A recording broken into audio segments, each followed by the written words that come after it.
Endurance training's hard. It's not glamorous. It's not exciting. It's just doing the work. Early mornings, late nights, volume, miles, hours, reps. It's just repetition, time in the right areas, and doing the work. This was my last session before my half on Thursday. Just a 90-minute steady sprint. And I'm looking forward to seeing what I can manage with months of work under my belt. I endure because it teaches me lessons about myself and because it's easier not to.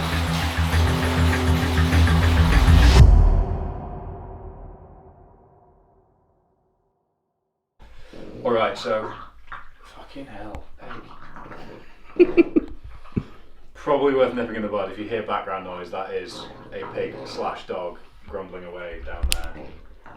If we put him through in the other room, he just whines, so I thought best keep him here. And Harley is coming with us on the ride tomorrow, it seems. So I thought I'd run you through everything start to finish. I will be in undershorts with chamois cream, which is up there. But basically going to go chamois cream, undershorts, tri-suit, heart rate monitor. That's going to be my base. Then it's going to be Zone 3 Aspire, wetsuit, the Celtman, because it's sub 10 degrees, you are allowed booties and I was going to say hand warmers, gloves as they're better known. So we can wear these. I'll also be allowed to wear a neoprene swim cap. So given that the event itself is in these, I'm going to wear them tomorrow. I could get away with not being in it because it's only a half swim, but practice makes perfect, and these can definitely make a difference to your stroke if you're not used to them. So the more time I can get in them, the better. Vaseline for my neck so I don't get rhino neck and end up spending the bike in a lot of pain. That is the swim, 1.7k to be exactly half of the Celtman. Should be about 40 minutes give or take if I'm moving slowly. Out of the water and wetsuit off, socks on.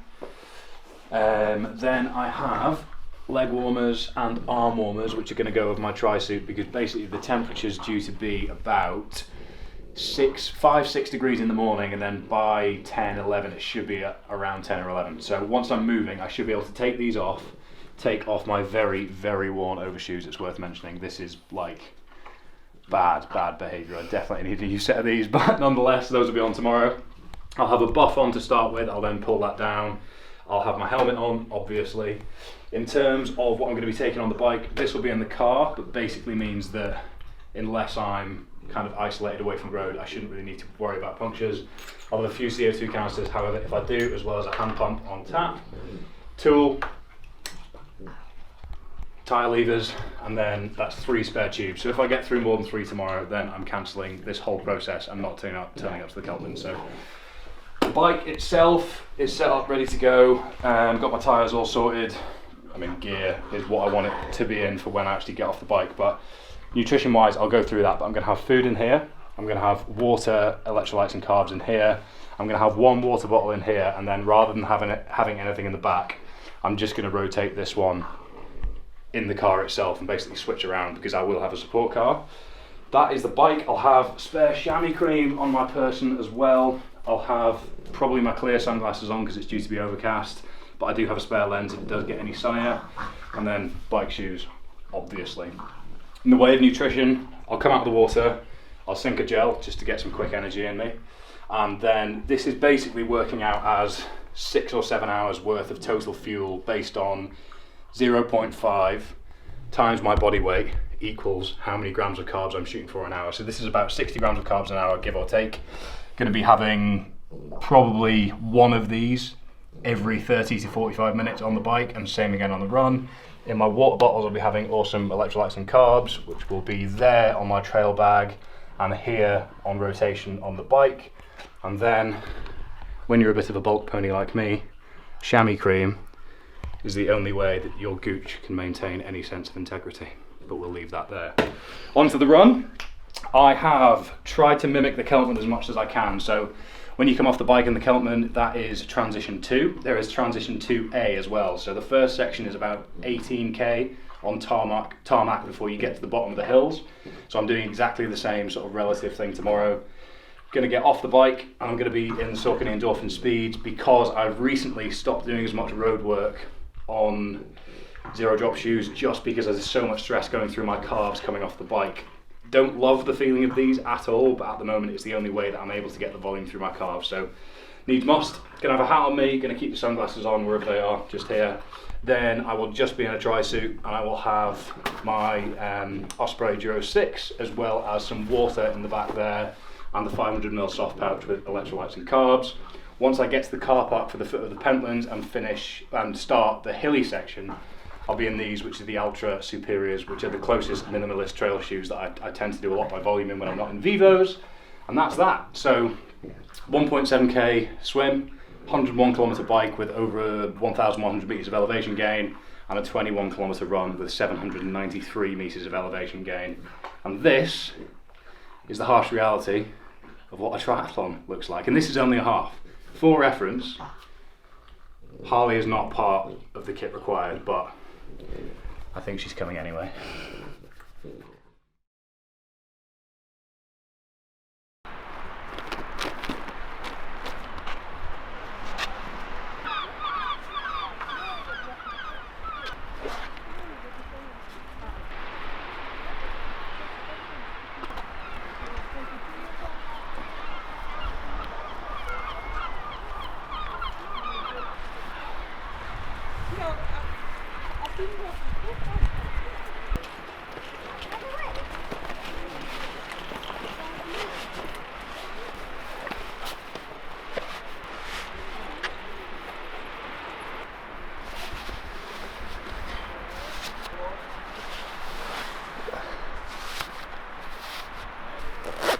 A bit of extra fabric's made that difficult. So, Portobello Beach, 1.7k swim, out there, 850 metres that way, 850 metres that way, back in, transition zone all set up here, head to toe neoprene, because you're allowed it in the Celtman, so just trying to make this as much of a race day mimic as possible. On that note, I'm not aiming for a specific time today, just because there's so much additional elevation to a typical half, well, a middle distance triathlon. There's 1,200 on the bike and almost 800 on the run, so it's not like a normal half Ironman distance time that I'm shooting for. Around 7 hours I'd be happy with. That's where I need to be for training, so let's see what I get up to. But fuel strategy, pacing strategy, everything I'm wearing, transition as fast as I can, quick stops, not dicking around, chatting, refueling as we go, making it as much of a race mimic mock as possible. Other than that, I'm going to dress more and more like a Power Ranger and get in the sea. Bit of a rush start, but 9 AM kickoff, so the elapsed time for the day is going to be however many hours after 9 AM that we finish. I'm feeling focused, I'm feeling switched on, I'm ready to take the cold, I'm ready to take the rain that's coming because it's all very relevant for the Celtman. So I've got 45 seconds, I'm going to start from here, 9 AM, see how far we get. Off we go.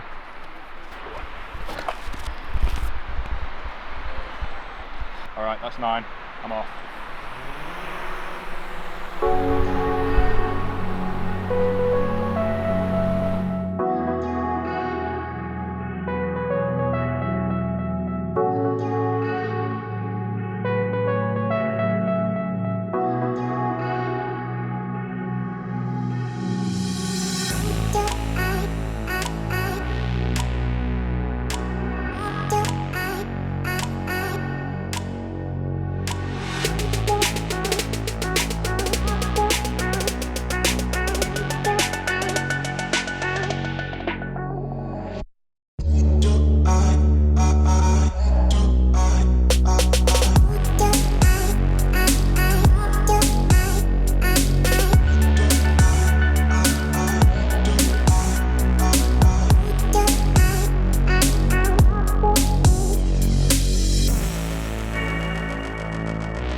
was that? 37, 39.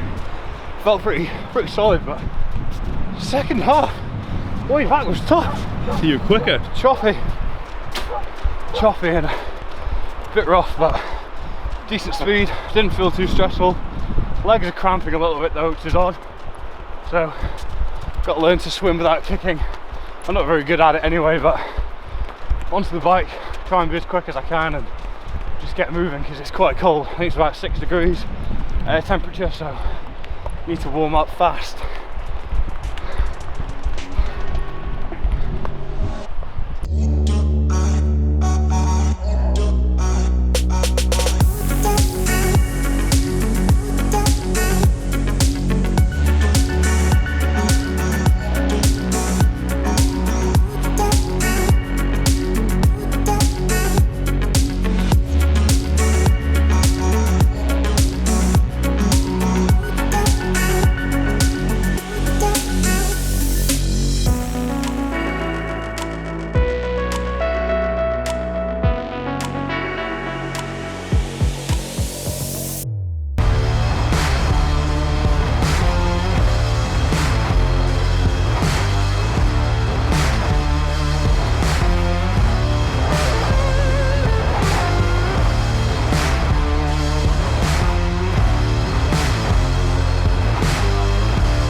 Bit colder, bit wetter, but this is about as relevant for the race itself as you can really get, to be honest.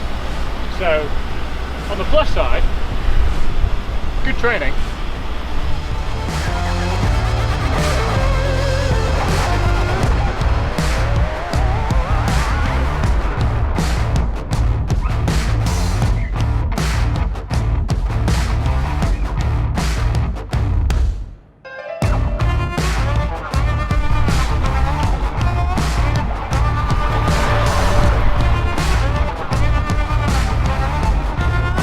Get a bit warmer again, which is nice, but any downhills into the wind, oh yeah,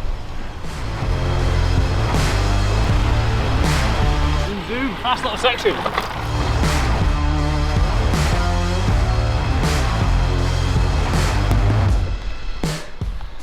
How we doing? Bike done, 4:10:32 elapsed time, average speed just below 25 kilometers an hour. What is the elevation gain? See if it lines up with the map. 1124 meters, so that's actually higher relatively than the Celtman would be.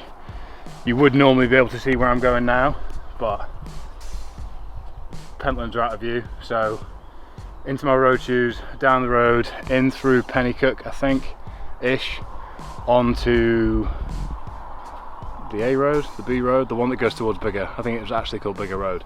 And then into Flusterstone, up and over, Scold Lord, down, round and back in. So, should probably shut up and get on with it.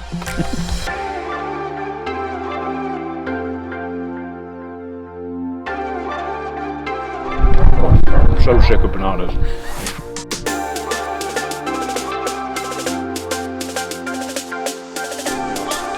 Enjoy. This will be an exciting run-off.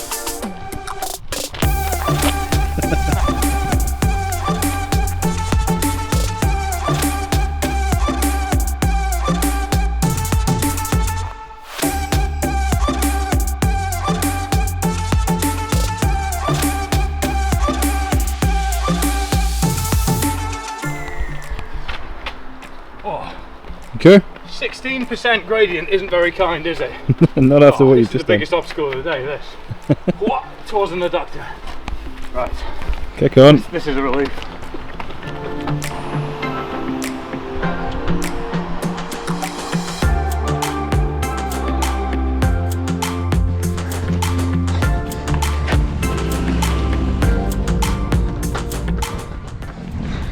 All right, that's me at T2A.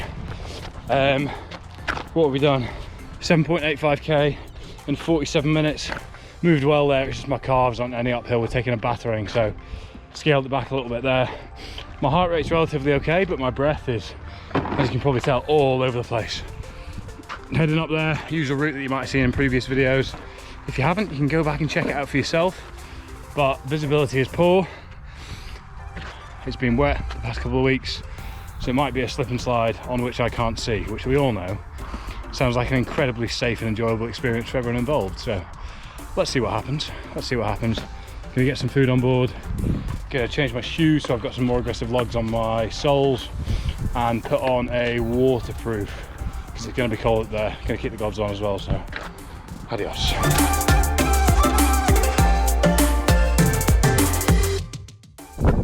Don't know if you're going to be able to hear me okay, but peak number 1, Turnhouse Hill. This is 1, awful visibility, and 2, this is tough. I just feel like I've got no power in my legs.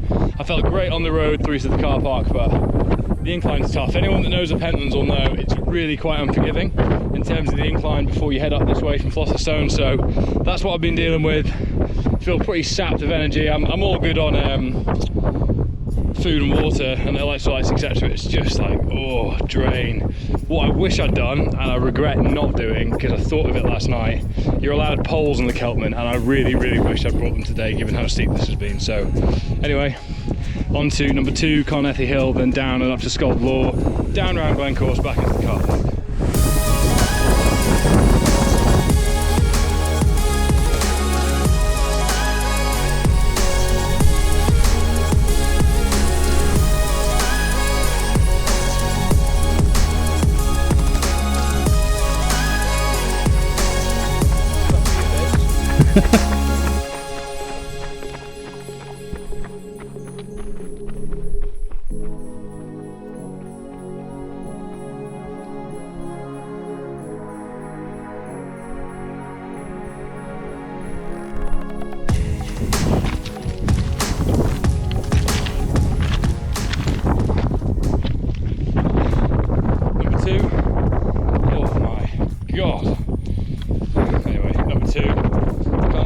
That's 2 out of 3, so bulk of the elevation's out of the way.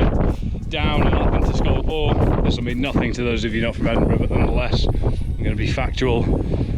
Visibility is 0. Legs feel like lead. Time is flying by though. I've gone into a real flow state, which is cool. Total distance of the run, 11.85k. Total time, 1:52, so I'm moving very slowly up the hills, which is to be expected. But everything's gone really well. The incline's tough, and on the Celtman my only aim is to get to T2A in time so that I can do the higher mountain route, and then from that point onwards there's no cut off. So given that the only part that I've really felt I've struggled today is on the hills, I'd say everything is going swimmingly, and I am actually almost swimming given that I'm just in a misty rain. So good joke, Fergus. I'm going to be a great dad with a wit like that. Nonetheless, I'm going to crack on again.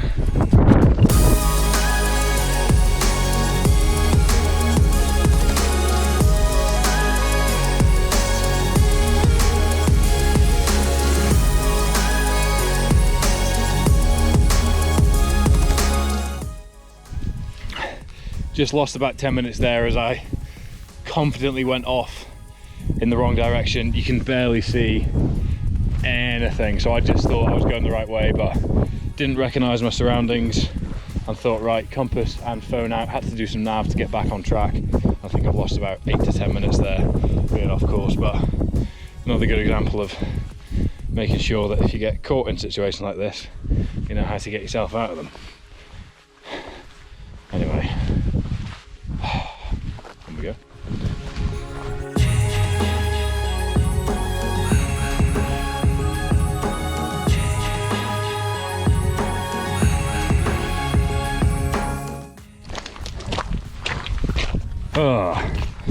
Right, so that is Scald Law there. That is 3 out of 3 of the big hills involved in this run. I have basically 7k to go, just under 7k to go. 2 hours 20 elapsed on the run. I can't be bothered checking the total elapsed. I'll get that to you at the end. Oh, I can't control my breath. My heart rate started to skyrocket, so going to be interesting to see how I feel once I'm back on tarmac. I'm basically down here and then down left rather than the way that I came, which takes me back down to a reservoir which has got a track running alongside it the whole way back. So hoping I feel as solid as I did on the tarmac beforehand, but somehow I feel that might not be the case. Anyway.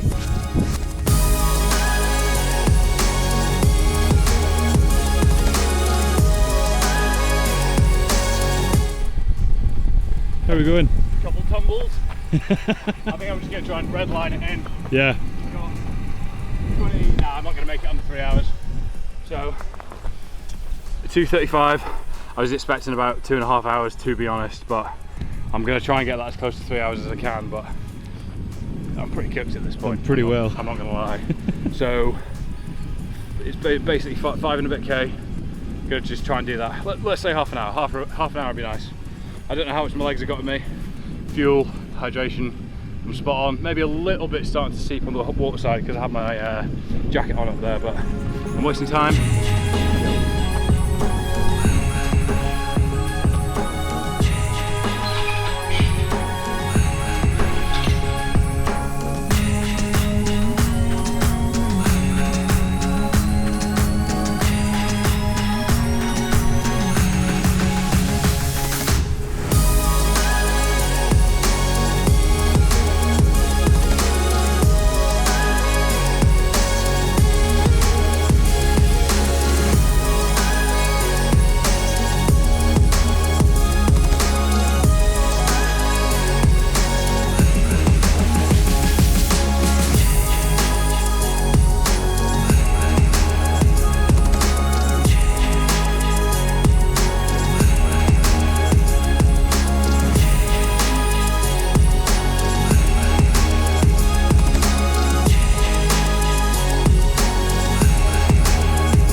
That's a pretty good one. Oh, right. Run 3:12.07. So vert. Elevation gain 795 meters. So that's a fair old whack that, but my legs just felt like lead on the run. Happy with that. Happy with that. Fist bump the cameraman. Yes. Fist bump. Absolutely. Johnny. We Nando's for a treat tonight, mate. I might go 2 Domino's. Yeah, I have indeed. Mate, that's very, very solid. Yeah, I'm happy with that. Thank you for that. You still look good. You could felt- have come off there hanging, but You'll see on the drone, I felt really solid for a while. Again, same triathlon curse. The second you start running, I went over a cattle grid and just thought, oh, I'm already walking. I walked 10 yards. I started running again. I was like, oh, third walking, you know. And then just struggled to get going again. But I don't know. It's nice to be reminded that I can take a battering, I guess, because that's one, the longest thing I've done in a while. 2, definitely the most feral weather, and 3, that elevation was a joke. So the big thing for me was seeing you get the transitions and coming off the bike. I was talking to Callum this morning, coming off the water, onto the bike, freezing cold and really having to it's go. perfect, isn't it? And not just going for a kind of an hour to feel like the transition, actually having to go right through it after that. It took 90, 100 minutes. But that's the big lesson. That I didn't honestly expect that. That took me by surprise a bit. We were talking about it in the car, and I thought it would take that long. Just judging by how I much you were think shivering. 2 hours and 15 minutes before my legs switched on. Yeah. And then my glutes That's about when you said to us, you yeah. felt like you were coming back on. My glutes kicked in, and then I felt pretty solid on the bike, to be fair. But headwind the whole way out, but I was moving at a decent pace.